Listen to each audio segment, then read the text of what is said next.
सर्वप्रथम भारतीय स्वातंत्र्याच्या सर्व भारतवासियांना हार्दिक शुभेच्छा।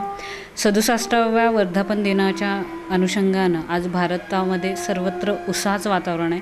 67 वर्षापूर्वी आपण जे स्वातंत्र्य प्राप्त केलं त्या स्वातंत्र्याच्या अनुषंगानं ते स्वातंत्र्य टिकवण्यासाठी आज भारतीयांमध्ये जी काही नवी उर्मी आणि उत्साह निर्माण होणं गरजेचं आहे ते त्याबद्दल बऱ्याच गोष्टी भारतवासियांनी करणं गरजेचं आहे। याच्यामध्ये सर्वप्रथम आज महत्त्वाचा मुद्दा जो उचलला जातो तो महिला सबलीकरणाचा।